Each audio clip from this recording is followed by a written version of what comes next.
এক্ষেত্রে অন্যত্র বিবাহের বিধান কি? স্বামী নিখোঁজ হলে 4 বছর পর্যন্ত অপেক্ষা করবে।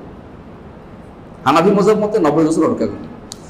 তো 90 বছর পরে বই থাকবে না, আর কিছু মরেই যাবে। তো এখানে মালিকি মজাবকে আমাদের কোর্ট নিয়েছে, বুদ্ধিমানের কাজ করেছে, এটা ভালো।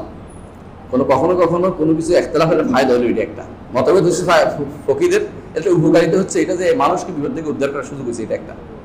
এই জন্য মালিকি মজাব 4 বছর এটা নিয়েছে, এটা তার উপকার হচ্ছে এটা যে 4 বছর পরে সে কোর্টে যাবে, নিজে নিজে ভালো হবে না, কোর্টে যাইয়ে বলবে যে আমার স্বামী পাওয়া যাচ্ছে না, আমি তালাক চাচ্ছি, সেপারেশন নিবে, অন্যখানে বিয়ে বসবে। এরপরে যদি সে আসেও, সে দাবি করতে পারবে না, সে দাবি করতে পারবে। আর যদি কোনো এমনি কোথাও কোর্ট থেকে ডিগ্রি না নিয়ে আসে, আগের স্বামী ফিরে আসলে আগের স্বামীর কাছে ফিরে যেতে হবে, তখন আর পরের স্বামীটা গ্রহণযোগ্য না, কারণ সে তো কথা নিয়ে কোনো আইনে আনে। এই জন্য একটা রাষ্ট্র একটা বিরাট বিরাট জিনিস, কিন্তু একটা রাষ্ট্র থাকে, রাষ্ট্রে এই জিনিসগুলো আপনি যতই ইগনোর করেন না, ইগনোর হয়ে যায় না।